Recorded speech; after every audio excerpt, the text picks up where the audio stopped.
Cathy. I am Ola. I am Luna. And welcome to Luna Bird Book Club.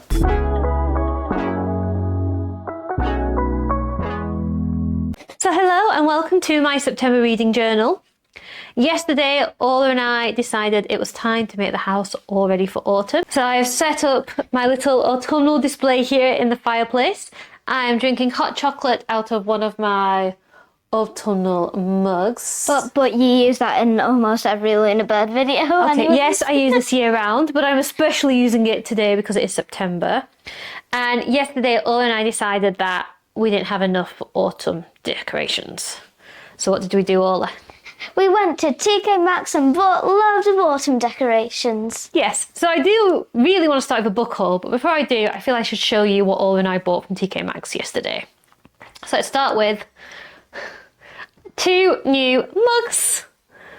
I said, that one's Comet, that's Luna, because it's a moon, and that's a raven. Oh, star in the sky for Raven. So yeah, I got 2 of these because I love black cats, and Ola's right, they do kind of remind me of Luna Bird. And they're just a good big size mug. So these were £5 each. And really, I feel a little bit guilty about this because we're going to get our kitchen redone in December. And really, I'm meant to be like throwing stuff out of the kitchen. And instead, I've just bought 2 new mugs, but they're beautiful. And then we picked up this wreath, which I think is very pretty. They had a good selection of wreaths, didn't they, Ola? Yeah. So this is going to go up in the kitchen. I think this was £12. Yeah, I think this was £13. This was £13. It was £12.99. Okay, £12.99. So yeah, this was £13 and is very pretty. And then got this little fabric pumpkin for £6 that I just think is absolutely adorable. Ola spotted this. I think I walked straight past it, but Ola was like, no, this is cute. And she was correct. This is cute. Love that.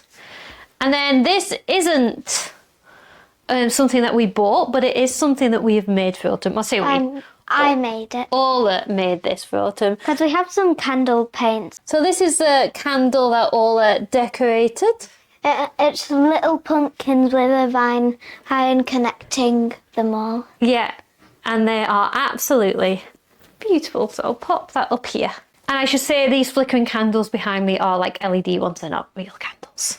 And you got a cute bracelet today. Oh yeah, and I got cute bracelets today. So my friends have been to Pakistan over the summer, and today was the first time that I've seen them back at church. And my lovely friend Zobia gave me these beautiful bracelets. And actually just so happened to perfectly match and go with like this folky top I'm wearing today, so perfect. So yeah, we are in full autumn mode here and I'm loving it. And what I really want to share with you this morning is that it's on your anniversary tomorrow. No, that isn't what I was going to share, but it is mine and Rob's anniversary tomorrow, and that is lovely too. What I wanted to share is that I have a book haul. I'd say an accidental book haul. I did not mean to buy a number of books, but I seem to have done so in the last couple of weeks, so I'll show you what I've got. I'm going to put them down because they're heavy. Okay, firstly, I did share this at the very end of my August reading journal, but I'm including it here because I haven't started reading it yet. The red thing looks like a massive squid. It does look like a massive squid. It's actually an alien spaceship. Oh. So I've got this gorgeous a collection of works by H.G. Wells. That is just the most sci-fi book cover I've ever seen. Yeah, it's perfectly sci-fi. And again, TK Maxx. Loving TK Maxx at the moment. This was £10. And that was the same TK Maxx as well, wasn't it? Yeah, and it's a beautiful hardback edition of some of H.G. Wells's stories. Beautiful. And that red clock thing, it's so cool. Yeah, really cool end papers. Love the spine work on here. Love all the gold. All to just point out, yes, there's gold. What do we call it? Edges. Edges. Gold edges too. I literally just said it as well. You did say it. I'm a publishing student. I should know what this word is. Gold edges. Yeah. Really good, beautifully designed hardback cover of H.G. Wells. And I think I'll probably read this in October because it's kind of got sci-fi but a little bit of horror in it with like The Invisible Man and War of the Worlds. So yeah, that was the first book. So I bought this a couple of weeks ago when I was in TK Maxx. Just thought it was absolutely beautiful. Thought, why not pick it up? And then the rest of these I bought last Sunday. All of them? Yeah, and I wasn't thinking I was going to buy any books, but we were at my favourite place ever, which is Pendle Village Mill, this factory mill shop off the M65. We'd gone there for Sunday lunch, had a brilliant lunch, and they have a discount bookshop section right outside the cafe. And I always go and have a look, and very occasionally I'll buy the odd book. What happened on this occasion and how it spiralled out of control is this. So I spotted that they had The Chocolate Lovers Club by Carol Matthews. I have read The Chocolate Lovers Club. In fact, I've read the whole series. There's about 3 other books in the series, and I own them all. The Chocolate Lovers Wedding, the Christmas one, the Diet one. I've read them all. I love them all, but I never actually owned The Chocolate Lovers Club, the one that started it all. What does it mean by chocolate lovers? Okay, so the Chocolate Lovers Club is about 4 women who love chocolate and they're friends and they meet up regularly. Well, shouldn't everyone be in that club? Because who doesn't like chocolate? I know. And they meet up regularly in a little coffee/chocolate shop that sells specialty chocolate. And they're very different women from one another, and they have lots of like romantic misadventures and funny storylines, and it's really about how they support one another. So yeah, it's a little bit like the TV show Sex and the City, except it's set in London, not New York, and they drink hot chocolate instead of cocktails. And it's really fun. So I saw this, like, yay, great, I can buy it, and then I'll have the whole series. And then I saw the red sticker saying it was 3 for £10, so I thought, well, I might as well get 2 more books then. So then I picked up the Tanglewood Bookshop, which is about Christmas and a bookshop. And that's really all I needed to know. I think I saw it around last year, but I didn't buy it. You just saw the cover and went, gimme. Yeah, I thought, pretty cute. I want that. So I thought, yeah, I'll get that and I'll save it for Christmas. And then the last one I picked up is called The Foxwife. So the myth with foxwives is that they're these mysterious women in Japan who can transform into foxes, or foxes that can transform into women. That's so cool. And sometimes they fall in love with a human and marry them. Again, I don't know much more about this story other than it's based on that folklore. And again, from the cover, this looks like it might be a good book to read in the winter.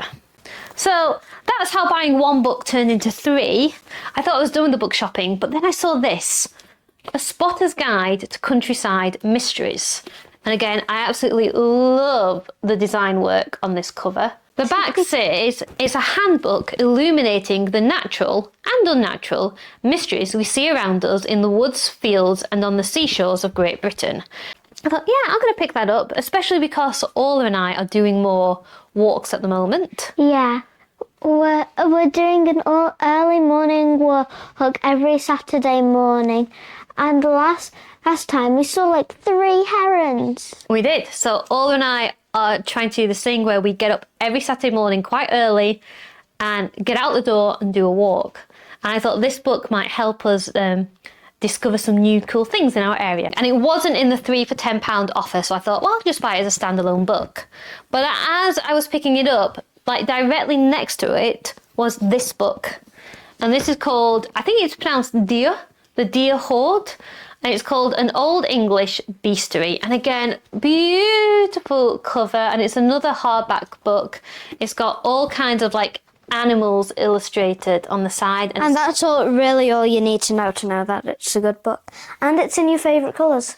Yeah, my favourite colours as well, green and gold. On the back it says, why did the Ian, brackets eagle, fly to the sun? Where do you find henna, brackets hens, that burst into flame? How do you defeat an yelp, brackets elephant? And what on earth is a moonhead? Welcome to the strange and delightful world of Old English animals, the ordinary and the extraordinary, the good, the bad, and the baffling. So I think it's a book about Old English and Anglo-Saxon accounts of animals, both real and mythical, and kind of the history of where the names came from and some myths and legends about them too, which I love all of that. I love folklore, I love the English language. I'm particularly interested in Anglo-Saxons at the moment and kind of drawn to books about them. That's probably because I've been watching Horrible History. Yeah, always been watching Horrible History, so we've definitely been in like a historical mode in our household. So these two books were not in the offer, and I thought, well, I could just get one, and then I couldn't decide, so I got them both. Which then meant I left Pendle Village Mill with 5 books instead of 3, or indeed none. So yeah, I've ended up with a book haul, which was not my intention, but I can't say I'm unhappy about it. I had 0 books on my TBR when I bought the first one, so it's not so bad. I've already started reading A Spotter's Guide to Countryside Mysteries. I'm about 50 pages in on this, and it is very interesting so far, and I'm looking forward to reading more, hopefully this afternoon. I will save these 2 for winter, I think, because they feel like they're winter books. But for the rest, I'll just start cracking on and reading them. I'm just coming on very quickly to tell you that in about 10 minutes, we are setting off to go to Stump Cross Caverns. These are some caves in Yorkshire where you can explore, where apparently you can break open geodes and pan for gems, and we thought it would be a fun family outing to do to celebrate Rob and mine's 13th wedding anniversary.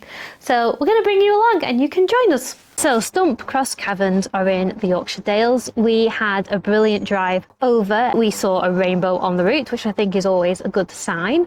Although it did mean that by the time we got there, it was raining slightly. There's a beautiful entranceway, and the moment you go in, there is this little statue of a wolverine, because in the caverns below, they once found wolverine bones. The first thing we did when we arrived is we did the geode cracking, so you could buy a geode from £6 and up, and they have this big kind of clamp thing, and they let Ola pull this lever, and it cracked open the geode, and inside were all these beautiful crystals, so Ola really liked doing that. And then we went to like this watermill bit where you could pan for gemstones, so you could buy a big bag of dirt and gemstones, and you pour them into a tray in this like running watermill and shake it around, and then it released a bunch of gemstones that you then got to take home. And there was a little card that told you exactly what each gemstone was. Ola really enjoyed this bit as well, and we have since made a little display case at home for Ola to show off all of her precious rocks. And then we were into the caves themselves. We had booked on to the last slot of the day, because in the last hour of viewing the caves, they turn off all the lighting apart from the emergency lighting and give you UV torches, and your UV torch brings up everything in really bright colours. So there were very neon bright pinks and purples and greens, and we had, I think we were in the caves actually about an hour and 20 minutes. Like, we took our time in there. There was loads to see, just every little corner and nook and cranny just had something interesting to notice, and there are lots of stalagmites and stalactites to see, and lots of areas where you could like look up and you could see the cave was almost like billowing up above you. It almost looked like organic material, as if like we'd been swallowed by a big beast and we're looking at all of its insides, which is quite a horrible image when I say it like that, but it was cool to look around. It was a really beautiful, cool place to explore, and I think at its deepest part we were like 50 feet below the surface. And my footage of this isn't that great because it was just on my phone and in the dark down there, but I would definitely recommend this as a fun day out.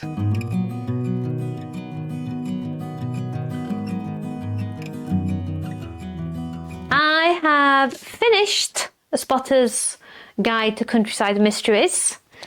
This was an interesting read, but it has taken me a long time to get through. So today is Saturday the 20th of September, and I think this is the only book I've finished this month. Just because bits of it were good and then bits of it were a bit slow. So some parts of this I found really funny and interesting. The author has a really dry wit, and he's very enthusiastic about these subjects, and that was really endearing to read. I love reading books where you can sense the author's passion and enthusiasm, and you definitely get that with this. I think the only problem is that he goes into such detail about some of these things that I got a bit lost with it. A bit of a nerd with it. He's a bit of a nerd with it, so sometimes he got really deep into the different Latin names and classifications for some kinds of fungus, and I just couldn't keep up with that. So there's some really funny bits in this, and I feel like I've learned a bit more about English countryside, and it's a bit of our history, and I found that really fascinating, and I'm glad I read it. But because I wasn't in love with all of it, it's taken me a really long time to get to the end, and that's why it's the 20th of September, and this is the only book I've finished so far this month. So I have started today the Chocolate Lovers Club as now a light and easy read to take on next. So hopefully this won't take me as long to read, and I'll just have a fun and silly time with it. Hello, it is Monday the 29th of September and it is feeling very autumny in the garden, and there are some very pretty leaves about and I'm loving that. I finished reading the Chocolate Lovers Club. Really enjoyed this. I feel like some of it has definitely been written of its time and is a bit politically incorrect now. There's a little bit of like UK laddish culture of the 2000s. But the central story in here I had a lot of fun with. I think perhaps the ending is a little bit weak because it is setting up the next book in the series rather than wrapping up this one very nice and tidily, but I still enjoyed it, and maybe in the not too distant future I'll read the next book of the list, because it would be nice to read the Chocolate Lovers Diet and then read the Chocolate Lovers Christmas at Christmas time. That would work out quite nicely, wouldn't it? And if you're wondering, yes, this has made me crave chocolate constantly reading this. I think chocolate appears on nearly every page, and yeah, it makes you hungry for chocolate, definitely. But yeah, this was a nice, light, fluffy read, and I was definitely in the mood for it. And now as September is closing, I kind of need to pick out what am I going to read next, and I've decided this is my current plan. I am going to read my collected works of H.G. Wells, but because this book is so big and heavy and pretty, this is going to be my reading at home book, and for a change I'm going to read 2 books at once. So whenever I'm home I'm going to read this book, but when I'm out and about and need something to take with me, need a book to read on the go, I'm going to take this one, which is called The Dior Hoard, and these are the books that are going to start off pretty much my October reading. Oh, I'm still listening to The Shadow Rising by Robert Jordan. I'm just taking my time with that. Now that I'm back on Audible subscription, I feel like the pressure's off to get through 1 book a month, and I'm just listening to that whenever I'm in the mood for it, so I'll probably finish that sometime in October. So yeah, that's my September. I feel like I've had a good reading month. I've definitely enjoyed having a little book haul at the start, and it's kept me going all the way through the month, which has been very nice and setting up my October nicely. Yeah, thank you very much for watching this vlog. I hope you've had a great September too, and we'll see you next time. Bye!